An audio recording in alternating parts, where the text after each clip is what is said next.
Sibakulembeze ba NUP be bakyogera naye baali bawagizi ba NUP. Era ndikyonyenye omutwe. Gwe toka wakatambi tokawulidde nti ababivuunula be batabitegeera naye ye mu interview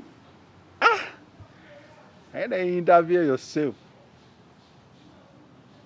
kati jja kwetaagisa olaba akatambi kali we yali agambira aba NUP olabe explanation gyawa nti bawagizi ba ku social media be baali boogera abalangirire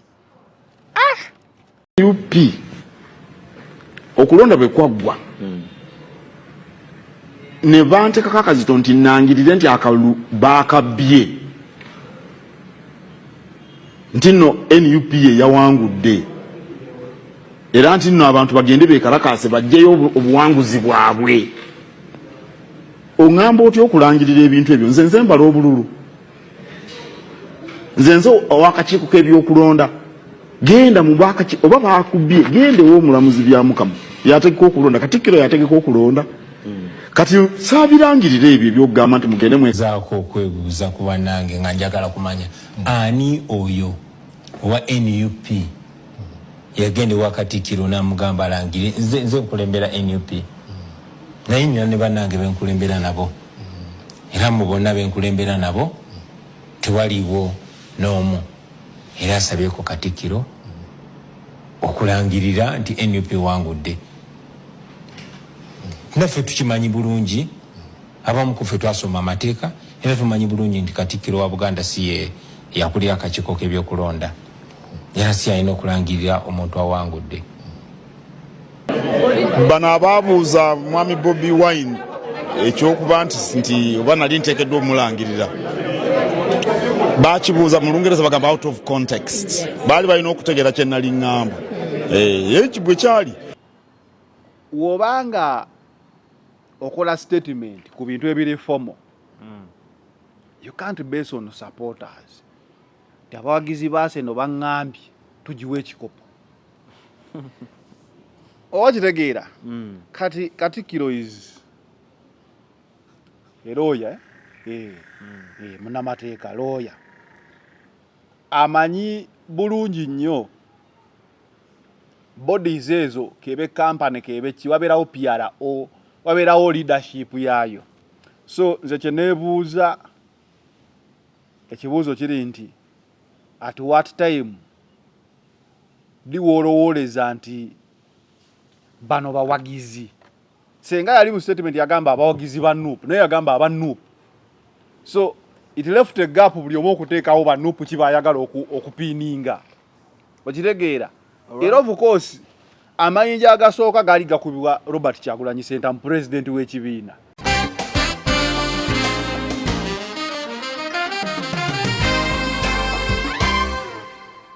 Amanya akaluka nalukola kano okusazibwamu ebyamazima bwe kabanga kalulu kategekeddwa nga byamazima kategekeddwa bulungi ne wabeerawo embeera yonna eyali mu kalulu k'ekawempe akalulu ako kaba katuufu osazabwamu nga akalulu kategekeddwa mu mazima, but the challenge is akalulu okusazibwamu nga ddala kyekyaviirako omusango gwani omusango gwaga NRM ne Electoral Commission oba kitegeera nti embeera yonna mu nsi wabeerawo akalulu ne bakuba obubokisi ne bakuba abantu amasasi gavuze bikiwe bityo okitegeera abantu bamenyeddwa amagulu kaba kasazibwamu mu nsi ezitegeera naye akalulu ng'abakategese be bakalwaniddemu kyeki kye nagamba nti eba own goal. Kati sebo bano abantu kye baagala okugamba after emiggo gyajja ati gyonna egyo kati nalukola yalayira waddembe okujulira. Nana Hub Mouthwash ly'eddagala ettuufu ye neegakasa mu kujjanjaba endwadde z'amannyo. Amannyo gakuluma bw'ossaayo ekyokya oba ekinnyogo gagasanyalala bw'osenya ovaamu olusaayisaayi oba ogayiza ludda lumu. Senyesa Nana naye weegendereza abafere tebakuguza kappa mu kkutiya. Musange mu famasi zonna. Nana yakakasibwa National Drug Authority. أعوذ بالله من الشيطان الرجيم بسم الله الرحمن الرحيم السلام عليكم ورحمة الله تعالى وبركاته nze Haji Yasin kiza omusomi w'eddwa nkola ku misango bula ly'abaana gwa yalimu okuzaala abonaabona anoonyeza obufumbo n'obutambulamu emirundi gyonna akaabya obwavu atalina mulimu ebizibu eby'amaka eby'emmaali omukisa yagenda e Bulaaya okukola toyina mirembe toyina mirimu nsangibwa Lugalambo ku lw'ejjinja osobola okukuba ku nnamba ezo ali ewala osobola oyita ku WhatsApp ku namba zange ezo z'olaba ku sikulini yo. Focus 360 the final channel kwoli nga bulijjo tubeerawo kubanga tuba updates ez'enjawulo okusinziira ku biki ebitambula mu ggwanga Uganda amawulire ne mu nsi yonna buli wondaba olw'omu mbanzize from my point of view nga nkuwa endowooza yange nga wemba ndabye ebintu olunaku olwali tutera okubeera ne Eye on the Press naye namba emu waliwo emirimu egyamukutte tetusobodde kubeera naye ku Monday maybe tujaba naye ku Wednesday but all in all twategese bingi ebyebbawa and of course I can deliver. Nyongera obajukiza tubatusibwako Nana Herbal Mouthwash nga Nana ono akugamba gowe naye n'ekizibu ky'amannyo ganyenyera gaguba wosenye buno vaamu omusaayi ova ekiso ekibi mu kamwa Nana ye musawo gwenkuzigirira yakakasibwa National Drug Authority okozesebwa eri abantu bonna era nga asangibwa mu drug shops, clinics, pharmacies, supermarkets ez'enjawulo ate nawo ali emitala w'amayanja Nana oyo aba akimala genda batunda ebintu by'abana Uganda ojja kuba obuza Nana kunyonya alinnyako ne namba y'essimu eyo gikubako basobola omukuweereza mu ngeri emu oba endala. Haji Yasin Kiza musomi wa ddwa gwalina ebizibu eby'enjawulo nawe osobola omukubirako abe nga asobola okusomera ku ddwa abangi bagenzeyo bagamba bikola so nawe osobola okubeera omu kwabo nobeera nga omukubirako Haji Yasin Kiza oyo nakuyambako mu ngeri emu oba endala. So from my point of view olunaku olwaleero tuna topics nga 3 ku 4 zetugenda okuba nga tutunulamu okubeera nga tulaba kyandibadde kitya oba kiri kitya nga bwe twandibadde ne Eye on the Press. Sijja kwerabira twabadde ne African Coffee Marathon sibe yabadde African Coffee Marathon eyo eyabadde eyo gye bazimba ekyuma ky'emmwanyi yayogeza bangi ebikankana wabadde amawulire mangi nnyo Diamond sente ziyaweereddwa kamiliyoni mbwe zimu yaziganye ng'alaba mubbye Bebe Cool Kenzo babaddeyo ekituufu kiri nti what next tujja kuba tumanya lwaki baleese Diamond lwaki abayimbi be Uganda bagamba sente ze babadde omusajja bandi zibatemedde ne bakuba ekivulu ekitegeerekeka ate era Katikkiro yabaddeko mu America oba akyaliyo oba yavuddeyo naye waliwo akatambi akasurfacinze nga waliwo unanswered question gye yaleka abanuupu bamugamba tulangirire era ndowooza mujjukira interview ezaddako yali NTV nawe bamukyaziza Bobi Wine nga bamubuuza owaayi mukungu ki eyagamba Katikkiro okulangirira abanuupu nga tetumutegeera nga ne Bobi Wine naye agamba Katikkiro aveeyo akole ki atangaaze eggwanga naye ayagala amwebuuzeeko ku mukungu kyoyo Katikkiro kyadde akyayogedde eyamugamba okulangirira nuupu amwabiza mu lwatu n'agamba ono ye yagamba okulangirira ki nuupu era Kabuye Sembogga yakubye sho naye sho Miranga na biwoobe Kabuye Sembogga the turn up I guess wasn't nice sinalaba ku turn up bulungi kuggwayo akabonero akenkunala akakulaga nti sho teyakoze but ebyokwekwasa Kabuye Sembogga yabadde ayimba yabadde amayiminga yabadde kuki abo tugenda kuba nawo tutunulawo tulabe Kabuye Sembogga oyo ebintu nga bwe bitambula. Anyway Stella Nyanzi Dr. Stella Nyanzi oyo mumujjukira Naalongo w'ennene Stella Nyanzi ya mawulire ga surfacinze nga ali detained ku Kenyan airport nga bamuganye okugenda Germany gye yava abanafu abali ebweru bamanyi ekintu kino bwe kikola naye ndowooza Stella Nyanzi ebintu tebyatambudde bulungi ekintu kino bamanyi kikola nti wobanga ddala wasaba oba political asylum any form of asylum ng'olaga tosobola kubeera Uganda of course homesickness kicks in bamanyi okudda ne bagendako e Rwanda awo ne bajjira ku bigere ne bagenda e Kenya ne bajjira ku bigere Sudan walinga emundu tennatokota nawo bagendangawo ne baddira ku bigere. So Stella Nyanzi alabika abadde akola akakodyo ke kamu era ndowooza nga akakoze successfully wabula on her return ndowooza ewavudde ebizibu. Tujja kuba tutunulawo naawo. Katutandikira ku kibuuzo ekinene mu ggwanga. Katikkiro alina interview yakola ne Makona n'avaayo n'ategeeza nti aba Nuupu baali bamukaka abalangirire ku buwanguzi wabeewo okwegugunga awo era ebintu byonna bigaana.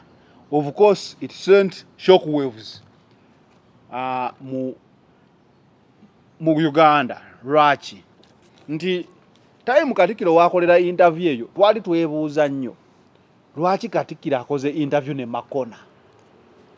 Interview na woba wagiraba it was more of katwogereko n'abavubuka. I think that was the target. Abavubuka who are perceived to be pro-Nuupu ebiseera ebisinga. So ng'omuntu alina okugihostinga alina okuba mu category ekola ebintu bye baagala. Of course Makona is after case. Kona Brian Novi Uganda. Ndowooza after case Makona yazeewo mu entertainment gundi eyo ba reporters oba ba shezo. Njukira case yaliwo ko era buli omu n'avuma case. Tali professional takola kibi bati ba producer to batumanyi show ezibazina tambula. So Makona steps in, fills the gap. Ndi Makona mu entertainment wajja n'akubuuza chances nyingi nnyo nti 7 ku 10 abavuka bajja kola ki kubimanyako.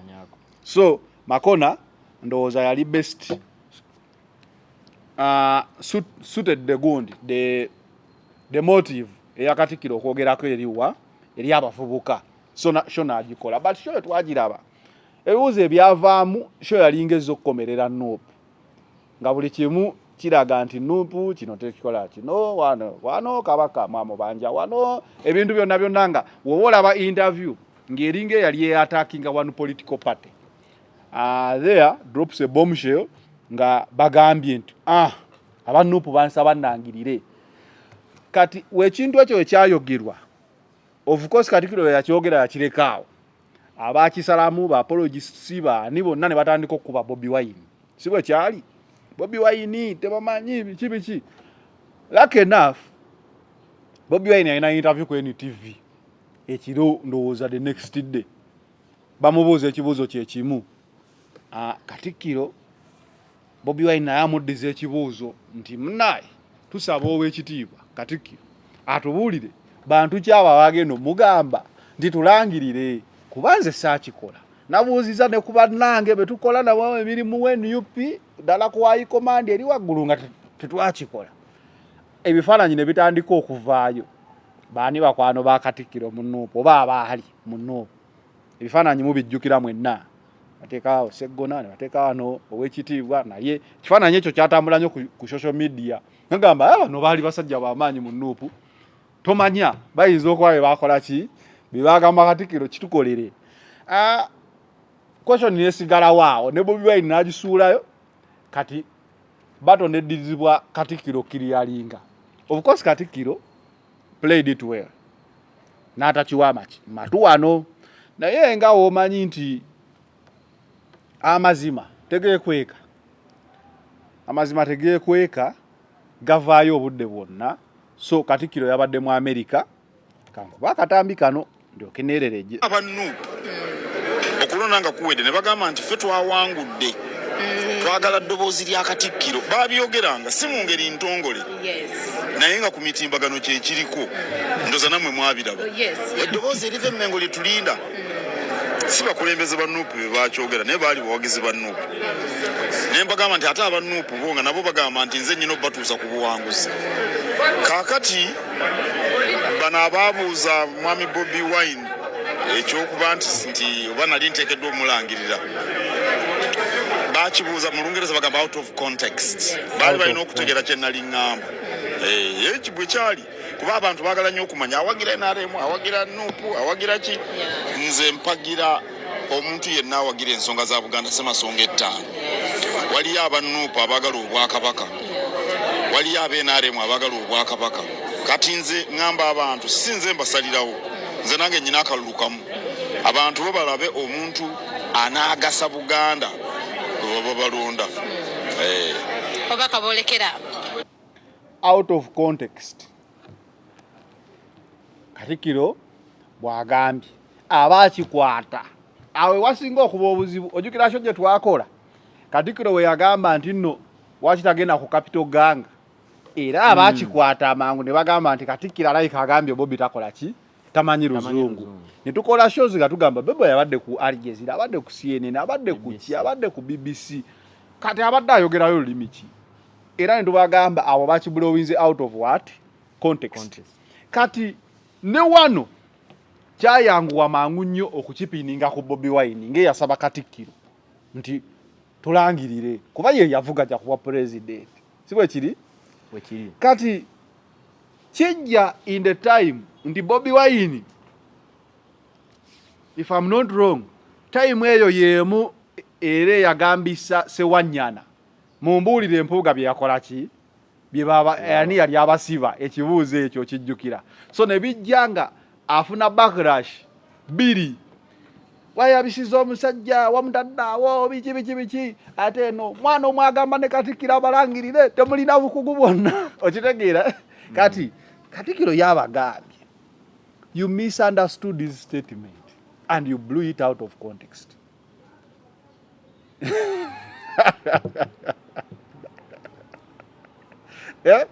Jera dichoje nyo mutwe gwetoka wakatabito kawulidde ndi ababivunula be batabitegeera naye ye mu interview ene interview yourself katijja kwetaagisa olaba akatambi kaliwe yali agambira abanupu olabe explanation gyawa nti bawagizi ba ku social media be baali boogera abalangirire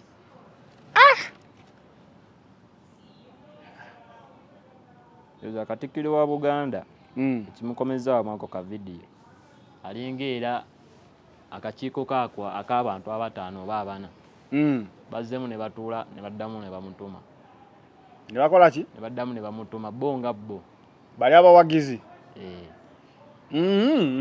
ekibuuzo kyabadde nti waliwo akakiiko ke ko n'emikwano ge anti kati yagambye baali bawagizi kitegeeza baali bangi okitegeera be baali bamugamba nti nno langiri nate yawo ogamba nti baali bawagizi nze kale ekibuuzo kyange kiriwo ekiti nti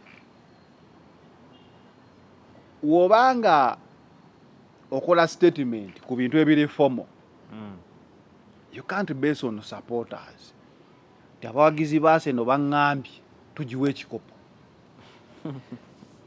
owakitegeera kati Katikkiro is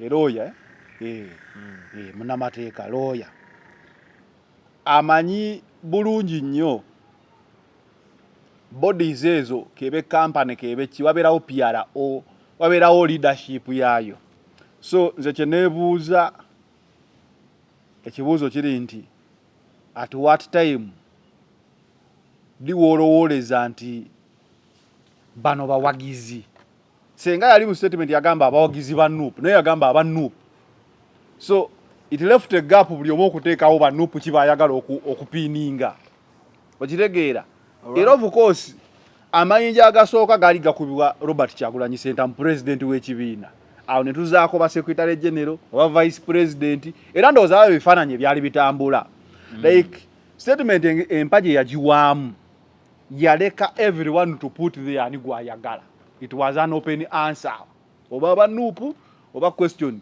abanupu bajja kati ku nsonga eri sensitive ng'eyo tasobola you can't leave such an open question bwetyo buli omu atekewo answer gyalaba nti ntuufu okusinzirayo ku ndowooza ye naye era tumwebaza okuvaayo n'akiriyalinga kino kiwewudde burden ebadde ku kitebe kuba kati ndowooza n'ekitebe bulijjo kinoonya wanuupu kyoyo eyayogera oluusi ne bawaayiriza abasajja b'abendi sajja ba Katonda ne bawaayiriza ne bavumwa so embeera yali nti yaleka buli omu okuteekamu ansa ate nga buli omu gy'ateekamu ntuufu kati timing nejja n'ebambi nti webijjira ng'ate no Bobi Wine ali kugamba oli nti kola ki yogera ababasiba okitegeera kati awo akatiba bagamba nti no akagato ne katuuka bulungi Bobi Wine n'agamba akagato kano sigenda kambala wadde mwagadde kantuuke engeri gyendi munnaamwatulira kati nsaba Katikkiro aveeyo atuwulire muntu kye yamugamba naye nga Katikkiro olw'obuvumu bwayogereramu obuvumu Katikkiro yandivuddeyo ne ka vidiyo agamba abawagizi bano ebakola ki baali bansaba kuba tosobola tugamba Gerard tekikola kityo nti bagenda ne bamutuukirira waliwo diplomacy Katikkiro agambye byali ku mutimbagano okirege live on live alabika yaba naye alaba ebitambula ng'omukulembeze asobola okulaba ebitambula ku mutimbagano maybe kwe yabiraba naye nga wogambye nti no musajja muvumu Katikkiro ensonga gy'awayogedde eba nsongera ddala tosobola kubanga wagijje mu bawagizi naye lazaneyo twasobola bula ka vidiyo olaba bakuba nnyo notajjawo kakafu n'ogamba baabano oyagala ka vidiyo k'abawagizi adeda tolemezaamu nnyo wabeera ogikwata nnyo bureeki waliwo ensonga ezimu nga we ziba zimaze okusolovingibwa ozita but anyway in my point of view Katikkiro waleka ansa nga buli omu gy'ateekawo eba ntuufu naye twebaza nti tayimu eno esobodde naye Bobi Wine alina omukisa ebintu bibadde byagenda ddanga kati yateekawo ekibuuzo buli ki ansa nga Katikkiro wagenda mu America ebyo si byaleeta Made in Sereko genda e Bungereza bamubuuza musajja waki tokyaza president kuyo nange president wange abuuza Mayiga ojjukira ebyo bye UK ebyo tegeeza amazima gangu okwogera ng'oli mitala w'amayanja Gerard ngenda kutwalako emitala w'amayanja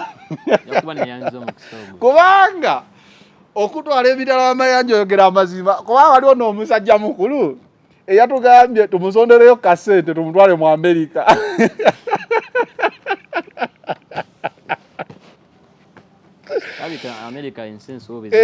tumutwale mu America omusajja oyo basajja mivule yagambye naye nga twagala okumanya amazima ge emitala w'amayanja emitala w'amayanja aleka aliyo Katonda namwatulira emitala w'amayanja eyo basajja mivule mutala w'amayanja naye ayagala agenda ayogera amazima twala Made in Sereko naye ng'ali mutala w'amayanja naye n'ayogera amazima ge gatasobola kuddamu ng'ali wano ku butaka naye senga naye omuteeka mu nnyonyi n'agerako emutala w'amayanja awajja kwogera by'ayagala but anyway twebaza Katikkiro okuvaayo n'awewula burden ku Nuupu because abantu abamu bayinza okuba bagamba abasajja abatategeera byabufuzi bano Katikkiro si wa Electoral Commission era Bobi Wine naye byali yeebuuza naye banna nze neesimbyewo n'empangula obwemupi manya ani alangirira lwaki Katikkiro agamba waliwo yamusaba so Bobi Wine Katikkiro amwanukudde naffe abaali balaba abaali batandise oteeka ebifaananyi by'abasajja bakulu nga bagamba bano obijjukira ebifaananyi by'abantu babiri mu suuti eza bbulaaka nga buli omu agamba kirabika ow'ekitiibwa kuba ebiseera ebyo yali mumyuka nga kitegeeza babalangirira afuukirawo vice president era abakulu abo tebava mu kkala ya bbulaaka okitegeera kati ansa yonna tugitegedde abaali basaba Katikkiro okulangirira ebyavudde mu kulonda baali bawagizi ba Nuupu kati Gerard tolemezaamu nnyo okutandika kutusaba butambi eyo ansa eba ewedde ogamba weewaawo ene nga tweyongerayo mu nsonga endala East African Coffee Marathon East African Coffee Marathon eno yaleese mwana mulenzi Diamond Platnumz okuva Tanzania mbwaze kuba ndongo eyo ntuŋŋamo sente zabadde nnyingi ezaweereddwa Diamond abayimbi abamu e Uganda zabadde sente mmeka oba bagambye $1 million $1 million emu ebiramu sente mmeka ezo eza Uganda waake lwaki onteeka ku musalaba Mafisa ali mulungi nnyo naye zonna ezirimu nati abantu baneno nawuliddeko billions oba 700 billion oba biki nalabye ebintu byabadde mu billion ebyasasuddwa Diamond Platinum okujja okubeerawo ku East African Coffee Marathon. Kati oli n'agamba marathon yandibaddeyo naye sente zino ezaweereddwa Diamond ng'abayimbi ku federation teri kasente ng'abayimbi tewali kasente wandikutte wakiri federation yonna okimanyi nti sente ezaweereddwa Diamond buli member wa federation abo ababeeraawo ku gundi bayitayowa Sereni buli omu ne bandimuwadde na performinga buli omu yandifunye kuba nti ate bebe bamuwadde ba mitwalo 10 ejja dola ndoza ne Kenzo ndoza mitwalo 10 oli ne bamuwa miliyoni namba omu tewali buzibu kuba n'abafunye 10 naye nabo bafunye nnyo kubanga tusooka ne tubuuza what was the purpose of this marathon kugamba bantu nti nno omuyimbi wabaddewo ko product gye baakoze nti bajembulesinga bafaani b'abayimbi bano banywe nnyo kofi oyo okitegeera kyengezaako kubuuza oba kudduka buddusi misinde gino nga ogamba nti MTN marathon Kabakazi Birthday Run purpose tuba tuzimanyi Kabakazi Birthday Run the purpose kulwanyisa Mukenenya MTN eyambako the poor obasomesa obakuzimbira ku masomero tubirabye NSSF marathon ine ya East African Coffee Marathon what was the purpose kuongeza kunywa kawa kutegeera nti kawa naye gyali oba kutegeera nti waliyo factory ezimbibwa ekyali ku musingi kati ano nze wano wali ekizibu kyake Diamond okujja ku miliyoni $1 gye bamusasudde sandi kibaddeko na buzibu so long as Diamond alina kyagenda okwongera ku coffee wa Uganda. Diamond yayimbayo oluyimba lwonna ng'agamba abantu munywe coffee from Uganda. Tera muwulira koma sava ayimba Lufaransa. Alinayo oluyimba lwonna olutugamba nti tunywe kaawa. Nti oba kaawa waffe agenda kunywebwa e Tanzania. Oba mu nsi yonna. Ekyo kibuuzo nange kankireke. Ekyokubiri webanga ddala omusajja bamuwadde $1 million to perform okushowcasinga East African Coffee Company eyo gye bazimba entungamo. Why do you showcase something incomplete? What is the beauty of seeing something under construction?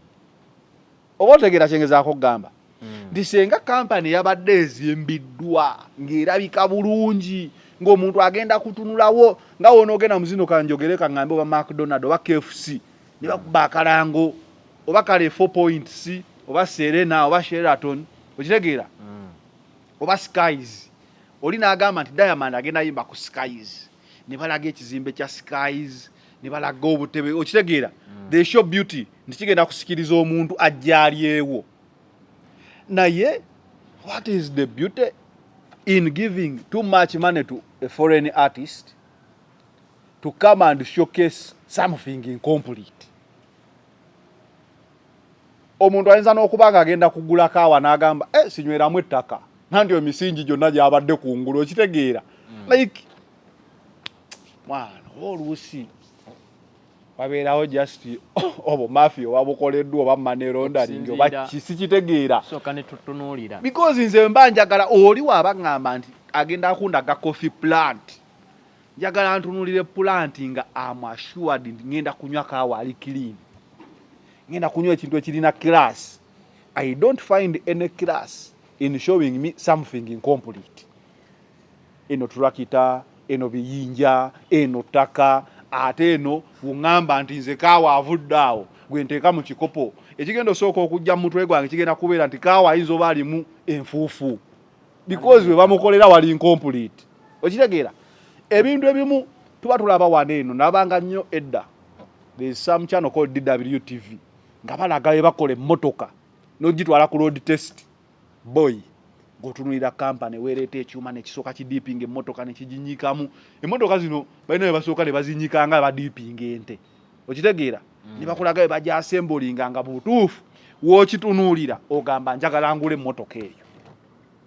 I've never seen any white atulaga ekisaawe ky'omupiira oba ekisaawe ky'ennyonyi ekiri under construction ng'akitegeseeko ekivvulu.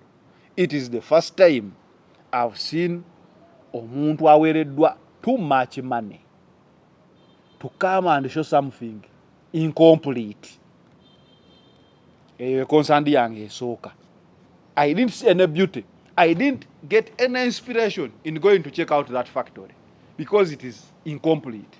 Had it been complete, ng'otunula akaddo katudde, ebisenge biyimiridde, muntu yandigambye yes.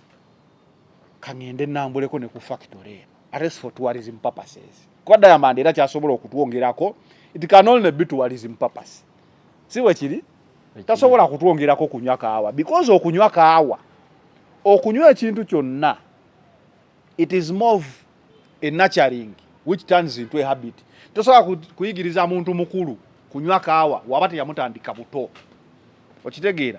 Kiringa okugamba nti ogenda yigiriza omuntu omukulu okunywa omwenge. So what Diamond would offer ndi erinnya lya Dene abakuba ne brand ze tukoze ziri made in Uganda eza coffee nga ziri awo ku meza nga ziraga ziva mu eyo factory twandigambe maybe yani tutunze global ba fans be ne bagula coffee waffe. But here you are oleso omuntu omwadde sente nyingi to show something incomplete. Why wouldn't they wait? Or why didn't they use the money to complete the structure? Okusinga oziwa omuyimbi. Okitegeera? Awo nalabye baasuddemu katudde ku sente zaweereddwa bannaffe. Munnaffe. Bannaffe bano bo Bebe Cool n'oba tokolagana naye. Bw'abafunye emitwalo 10 egya $, sure deal nja zifunako ntya.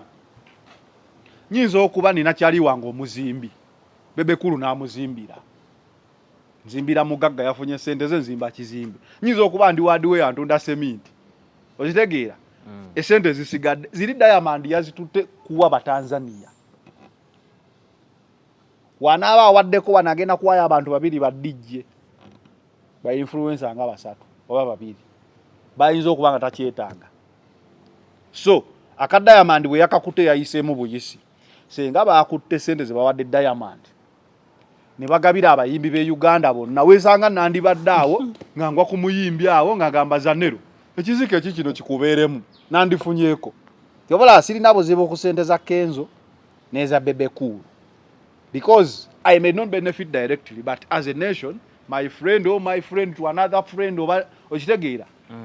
Nyinza okuba ntuli bannamawulire nga bannamawulire awo kati nga ina Bukenya media biki bafunyeeko okitegeera. Kuza Bebe ne Kenzo naye ade ne team ye ya media yafunyeeko. Bwe tujja okwesanga mu field banjo kyeyo nabo okitegeera. Mbe nga afunyeeko. Eza Diamond ngenda zifunira muwa. Because nandi zifunyeemu nti akoze tourism brand is a product kati ze kaneme mwanyi zitunde zijja kuba na akatale.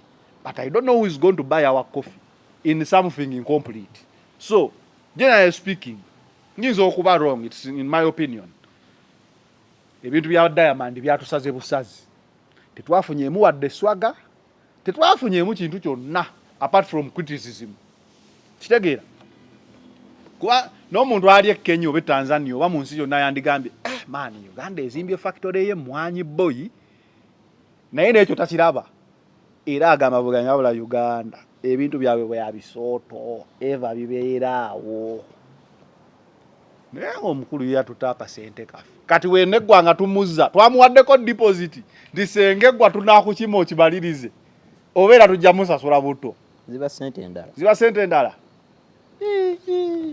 naye nga ffe tulaba Noah Akadaani kusinzira ku point yange akasente ako kusinzira we kabadde mu bungi bwako bandikutte ne bakawaamu abayimbi abaffe be tulina mu Uganda ne bayita ne bagamba Kenzo gwe president wa federation tuyitira abayimbi abanasobola okukola ki obaoliawo nga luname kintu kyaffe oba sente ezo since the other is a coffee factory bandi zikutte ne baziwa abalimi in the form of supplying seedlings.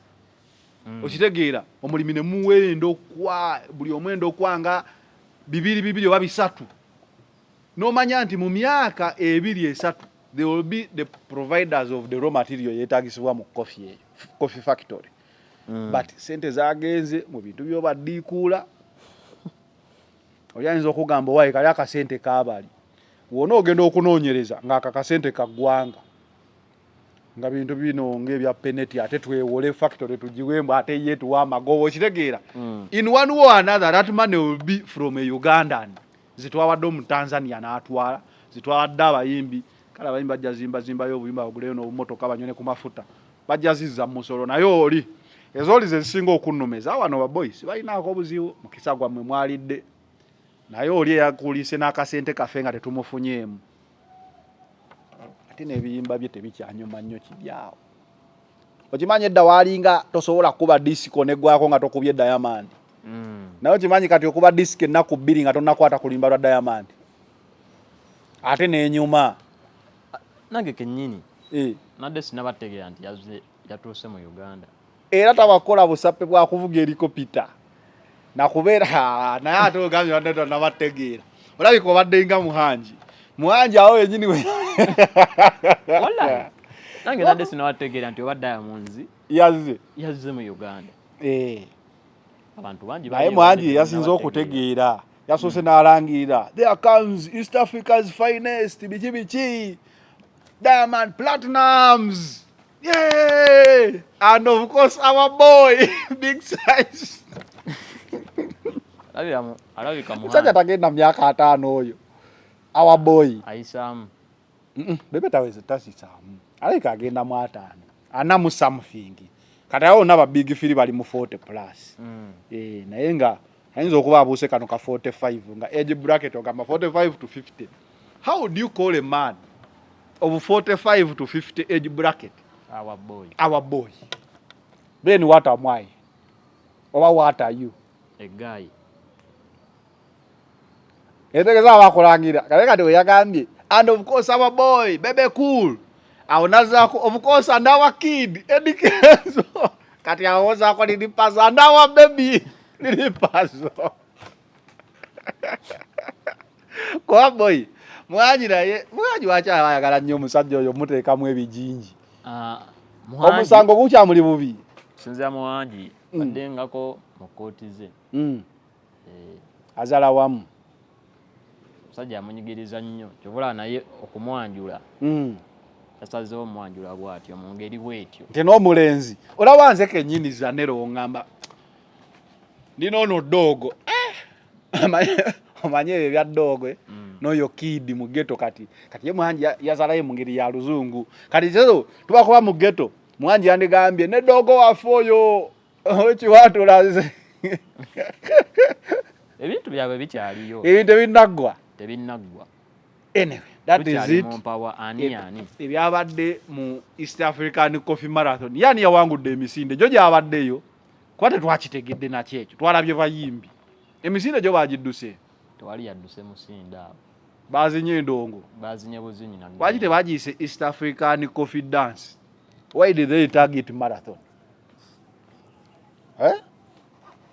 mu marathon eyo oba it is a marathon of dancing tugiyite mukyemumamanya aba East African Coffee Marathon there was nothing coffee in that marathon oba okitegeera the people bemwaleese alabika tubadde nga we twasomanga edda twabeerangayo ne MDD lozo we tukiyita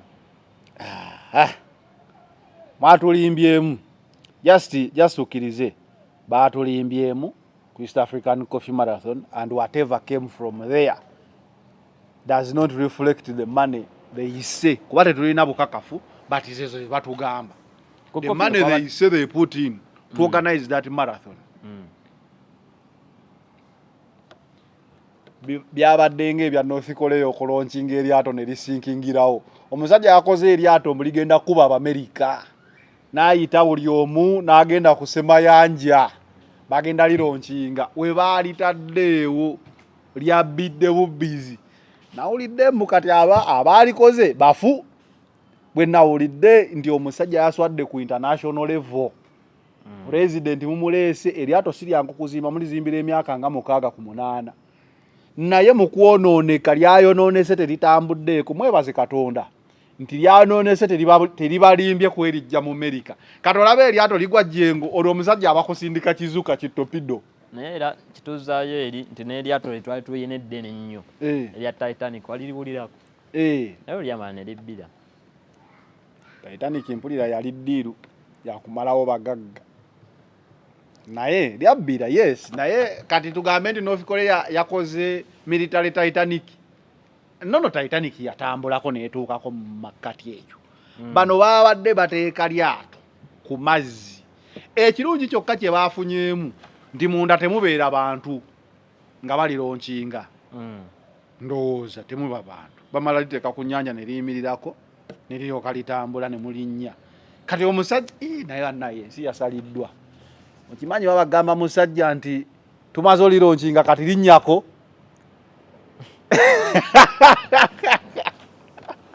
so Kim, it was a blessing in disguise okubeera nga eryato lyabbidde nga tonnalirinnyako kuba ndowoozezaamu kko naako boy okimanyi omusajja oyo alinga awo olaba Putin nti bakola ekyokulwanyisa oba tanka ajja n'agitulamu n'agivugamu kkaawo kateebereza nga omusajja bakironkinze ekintu ne kiyimirirawo n'alinnya ne bamutwalako wakati ne kibbira. Katonda yayagadde omusajja oyo by the way era abo baakoze ekyato ekyo kimuvo kyo batta obusi wandibasanyukidde kuba I know the next step would be the president to get on the ship to go awe flag okitegeera alage nti alironkinze aliguddewo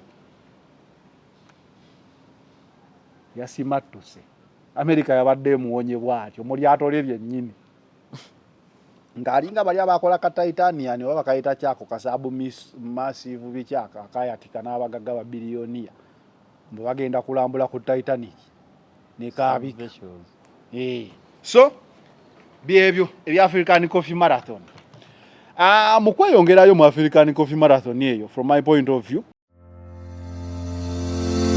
oludde ng'otawanyizibwa endwadde ogezezako wangi biganye kati kozesa obutonde kankwanjulire Biva Organic ekulemberwa Dr. Senjobe Richard omukugu mu kujjanjabisa eddagala ly'obutonde omuli emmere emiddo n'ebibala tujjanjaba endwadde nga pressure ebizimba mu nabaana fibroids okuzibikira mu basajja oba prostate gland enlargement endwadde z'abaana tukolera ne wake up call ku mwami omunafu atatambula lugendo luwanvu ayakozesako enkola ey'okwezannyikiriza nawe wagenza akula mu myaka n'ogenda ng'onafuwa okozesa obucupa 6 sisitimu neddawo ate era tulina ne immune boosters wamu ne body booster ayamba ku bantu abatono abagala okwongera ku mubiri n'endwadde endala nnyingi kusangibwa Mengo opposite ne Masengere Hamukasa Road awamu ne branches zaffe okwetoola eggwanga tukubire ku nnamba noti 752 6 noti 2 427 oba noti 773 454 5 noti 2 Biva Organic emmere eddagala nyongera bongezi bajjukiza nti Biva Organic Dr. Senjobe wali nnyo wali emengo kumpi ne CBS Kabaka Njagala Road ng'akalango kawuliraako buli ndwadde yonna agikola ki agisobola nga ajjanjabisa eddagala lyaffe erya kinnansi so Dr. Senjobe mugende eyo abenga abajjanjaba aba Biva Organic gye bali enake yaleese nti family planning mu ngeri ey'ekinnansi manya wala babadde batyanye ebintu bya family planning ebyo gamba ina side effects bicha Biva Organic yakaleese kali nakyo emmere eddagala sibyakumira buno bafuta piru bichi atoddawo tubuulire kansa kano kali nakyo Dr. Senjobe tujja kuba tumubuuzaako naye nga ako yakaleese so Biva Organic emmere eddagala gendayo buli bulwadde bwonna kiba kirungi nnyo n'otuuka ku ddwaliro togula buguzi ddagala go otuuke ku ddwaliro omanye eddala ki ekikuluma kuba ye kati endwadde abaazimanyi kiringa wano okumanya nti eddagala liri mu pharmacy okugyako gano ge bakola aga bulijjo g'oba omanyi nti vitamini C nti biki but ebirwadde biri serious it is better you go and meet the doctor namba y'essimu eyo gikubeko ojja kuba olaba Dr. Senjobe anyway tweyongerayo tebisanyi bimbunjebunye owomukwano Fahima wowowo Fahima ebisanyi byamwokyeza ebisanyi byawunya omusajja naye nze Fahima oyo simanyi bagambye yabadde akuza 45 years in in music over of age in music 45 years of music. Kabuye Ssemboga. Over 45 years of his age. Because I saw 45. At 45, the man looks way older than 45. Tekisooka. Ekirala abantu bagambye yabadde tayimba backup be bayimba. Ekituufu kiri nti mwami Bisaanyi talyokke. Musajja mukulu sijja gamba nti yawaki naye oba kagiraasi oba bulwadde. I had mixed feelings ku show. Ye ng'omuyimbi, no one doubts it. Musajja alina eddoboozi eribadde powerful, owulira records ze yayimba ng'eddoboozi ly'eggumu. Kizibu okusanga omuntu ayimbira mu tooni ya waggulu ng'alina eddoboozi eririkkiriya nga Kabuye Ssemboga. Okitegeera? But those were the days. Waliwo ekizzeewo nti abayimbi abakadde kati batandise otereka Serena, Abasajja Station Mayanja, Karona Sophie Nantongo, baani okitegeera bazze babikola. Naye Kabuye aba Serena tebakutegedde. Olaba owa Serena teyakutegedde, kitegeeza bakujja ku kisaawe. Wandiwulidde akacupa ke bakuba muzeeyi. James. Wandiwulidde ka James. Ka James. Nze I think Kabuye Ssemboga Allah. Singa ekivulo kyakitoomye. Ayinza okuba omusajja yeevaako dda. Ekituufu kiri nti saabitegedde. Yo saabitegedde. Obutambi nabulabyeko. Ng'era abantu nabo beewuunya. Omuntu ateeka microphone mu mugongo azinayo katono n'abuuka. Ebisaanyi bibunyebunye. Kituufu kiri nti muzeeyi kimu bwe ziba 45 years then ayinza oba muzeeyi alina ekizibu nga mulwadde wabanga alina 45 years. Bwe ziba nga 45 years of music kitegeeza muzeeyi is around 60 to 70. He's a very tired man. Awo tetubaako na kibuuzo. Kyobala nasoose ne nkubuuza, was it 45 years of age? But it can't be of age. Tenka na babebe cool. It must be of music. Then muzeeyi is just old. Nabeera old, ebirwadde by'abakadde fenna lyekkubo. Okaddiwo otyo otandika kaddiwa mpola. Then his appearance, muzeeyi aleka akagiraasi akaagala nnyo. Mwatulekedde ebibuuzo ebyokubuuza ku show. Muzeeyi teyeetegeka oba bulungi oba yabadde mulwadde. Man, waliwo oyagala okukola ekintu because ndowooza yali takolangako wadde kulonki. Bayinza okuba olw'akasente nga muzeeyi ke badde bamuleetedde mu maaso. Akazeeyi katono. Akasente katono. Ate nga teyandiyagadde kagoba. Awa ne kamuleetera n'ova ku kitanda akole ki? Ajja ayembe. Tujja kunoonya ku balunywa tunnyonnyole what really went wrong because everything about that show in the context of muzeeyi performing went wrong. Backup yayimba. Like bazze kulaba mayimingi tebazze kulaba muzeeyi.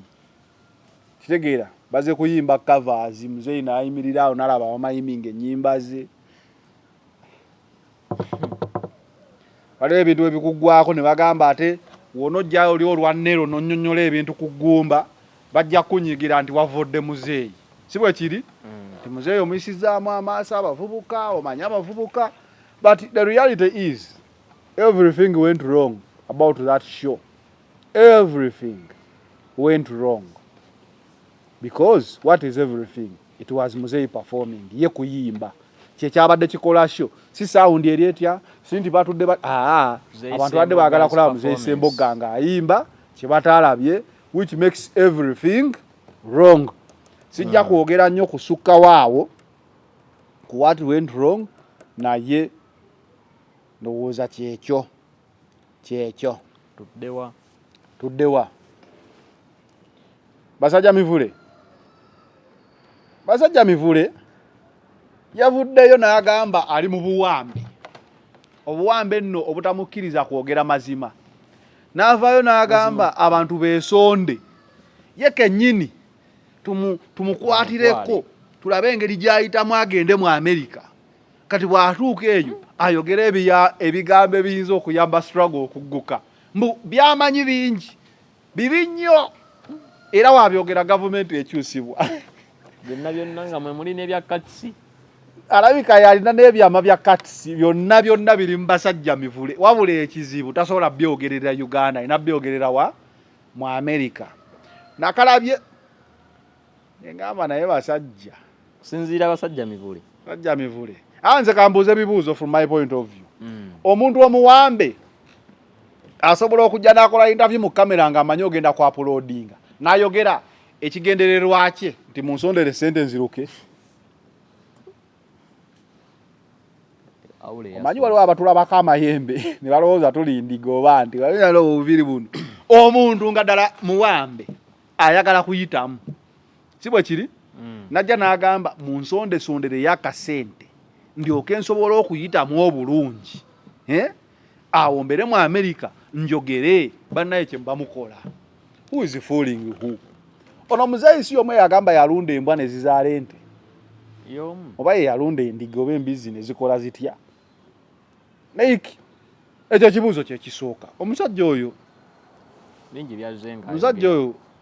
twamwegomba nnyo nze mujjukira Kaboozi naye kyesinga omujjukirako yagamba abantu balundire ebyennyanja mu pipa bafune obugagga ye ne Gashumba gamba osobola okulundirawo ku lubalaza lwo n'oteekawo epipa ne zibaamu ebyennyanja ne ngamba bano abasajja baagala kutuza mu stage eri ey'okulunda babuyita buyamba nayagalanga nnyo okgenda mu kyalo nga ewajjejja waliyo ekisenyi mwalimu amayuuni kati nga mwirayo musimayo muti ekinnya ne muteekamu ebisubi obwennyanja obwo bubanga obumyansa we buti obumanyi obwo kati goli mwana wa kibuga tobukwatangako ffe nga tubukwata ne tubulundira mu bikebe naye nga akennyanja era kasobola kumalawo ennaku 3 ogenda okudda nga kafudde kali kungulu okitegeera so ne tutandika okutegeera nti obwennyanja buno obukwata obujja eri bufa ngenda okuddamu okulaba omusajja ali ku leediyo y'eggwanga agamba abantu balundire ebyennyanja mu pipa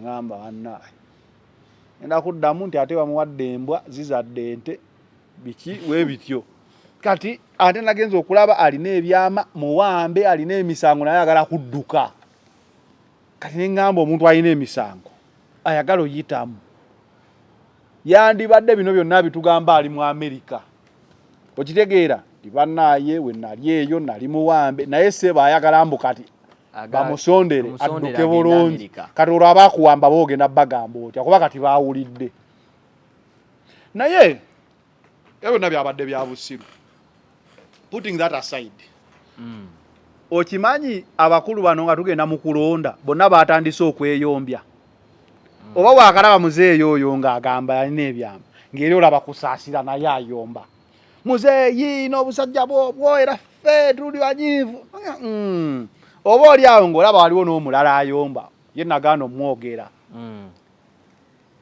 kikulaga ki abantu bano bamaze akabanga nga tebalina kye bagamba bantu naye kati beeseeti nga bayombeyombe basiikuule ku nfuufu mbu bajje ku trending 226 bawe kasente era ka campaign kyekikulu teriyo kyama kyonna ono omusajja kyalina teriyo kipya kyonna kye balina bano abeeyombyayombya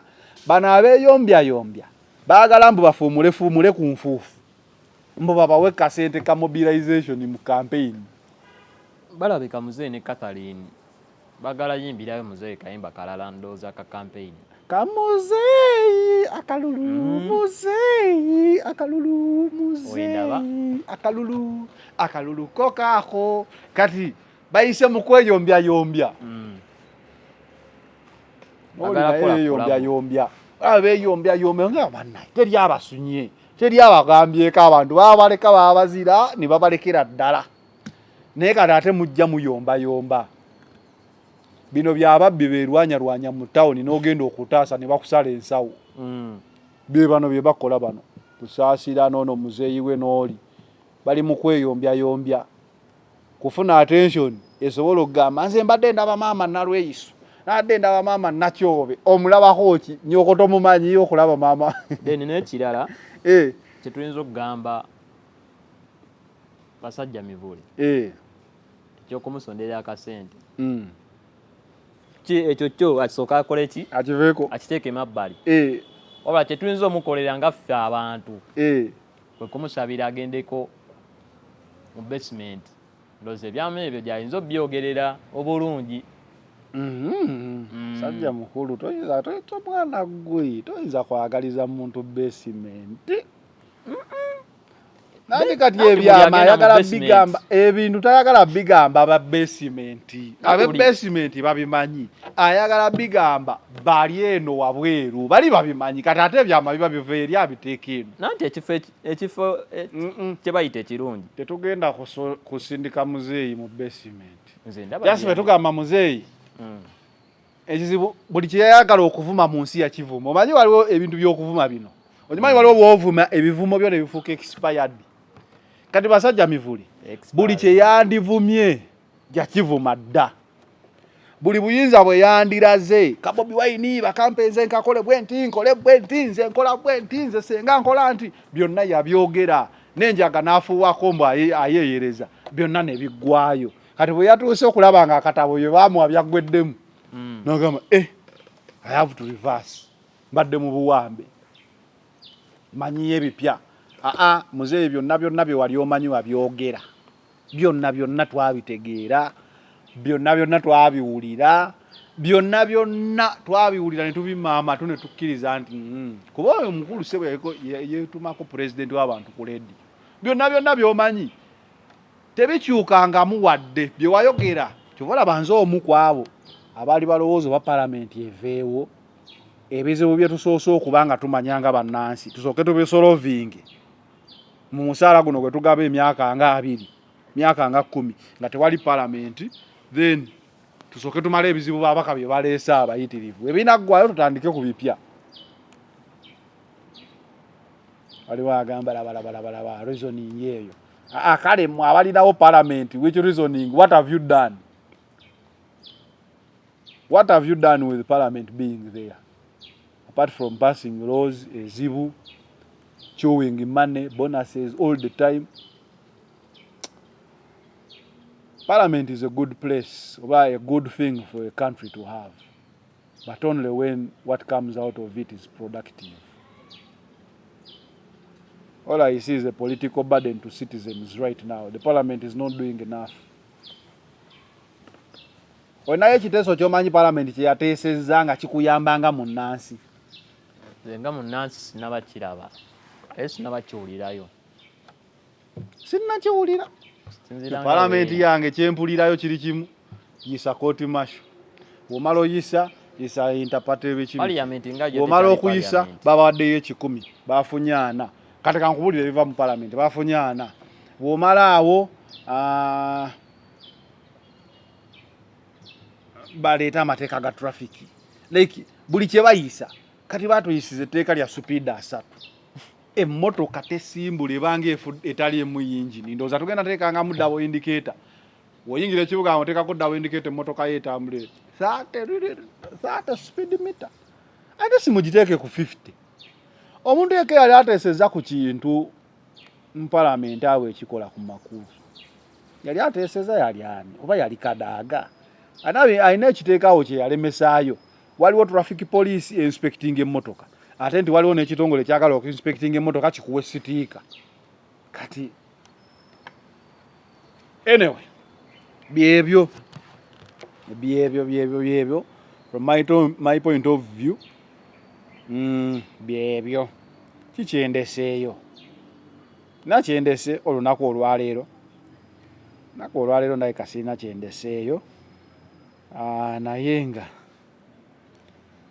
nambeemu tujja kuba tumufuna maaso awo tulabe kikyagamba. Naalongo kitone ekivulu kye yakoze ekivulu bambi Naalongo naye nawadde n'ebizibuzibu saasobodde kugendayo naye nga nakitegeddeko ekivulu ekyo.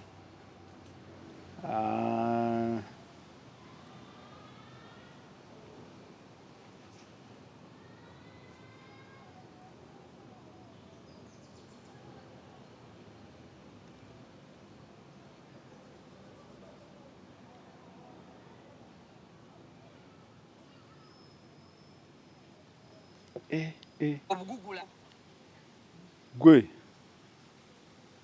breaking news kooti enkulu esazizaamu obuwanguzi bwa Nalukoola balangiridde ekifo kikalu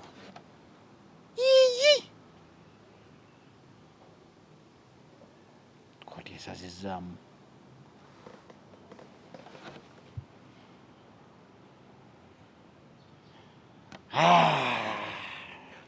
esazizaamu mbwe esazizaamu ndabye wano breaking news kansooke nsaakingeko tulabe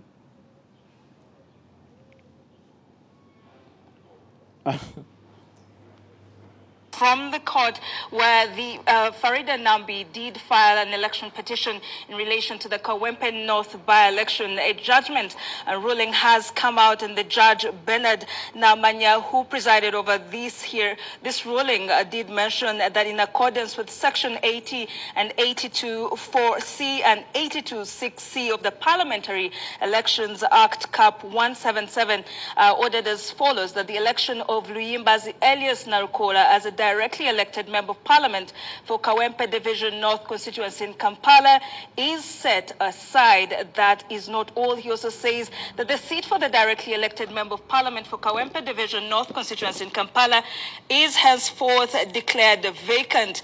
The Electoral Commission has been ordered to conduct a fresh election for the directly elected Member of Parliament for Kawempe Division North constituency in Kampala District. He has also ordered that each party shall meet its own course. This is breaking news coming in now. For those that are just joining us, it definitely gives a kind of back. If we went back, you have to find out that from this very case we did have witnesses that kyekyo kooti esazizaamu akalulu ke Kawempe ne bagamba kaddibwemu.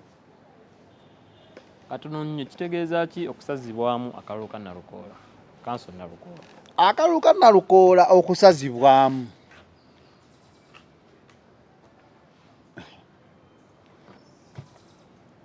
ebyamboone ebyatulwanya bizzeemu. omanyi akalulu ka Nalukoola kano okusazibwamu ebyamazima bwe kabanga akalulu kategekeddwa nga byamazima kategekeddwa bulungi ne wabeerawo embeera yonna eyali mu kalulu ke Kawempe, akalulu ako kaba katuufu osazibwamu nga akalulu kategekeddwa mu mazima. But the challenge is akalulu okusazibwamu nga ddala kyekyaviirako omusango gwani, omusango gwaga NRM ne Electoral Commission. Oba kitegeera nti embeera yonna mu nsi wabeerawo akalulu ne bakuba obubokisi ne bakuba abantu amasasi gavuze biki ebityo, okitegeera abantu bamenyeddwa amagulu, kaba kasazibwamu mu nsi ezitegeera. Naye akalulu ng'abakategese be bakalwaniddemu, kyeki kye nagamba nti eba own goal. Kati sebo bano abantu kye baagala okugamba after emiggo gya Jjaati gyonna egyo, kati Nalukoola yalayira waddembe okujulira, because bagamba nti bakasazeemu Nalukoola yalayira, walayira aweebwa byalina okukozesebwa emmotoka na biki na biki, okitegeera n'alayira. Kati bakasazizaamu balonde omubaka omulala oba Nalukoola. Okimanyi ekirungi ekiriwo ti Nalukoola baddamu n'awangula era baddamu ne bamuwa ebintu ebyo emirundi ebiri. Ekyebuuzibwa, is there time for the vote to be carried out?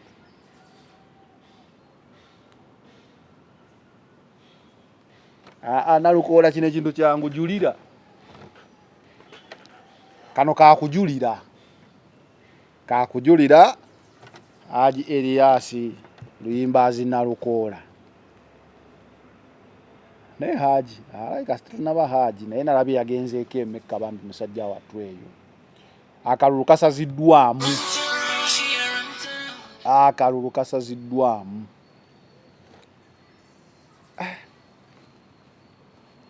Bingi bye tugenda okuba nga tufuna mu maaso awo, tugenda kuba tubifuna, naye akalulu kano okusazibwamu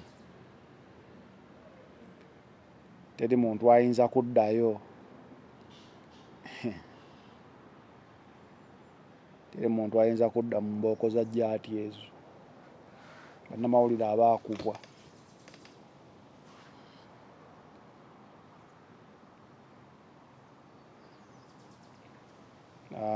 eno ye coffee park tekawo eno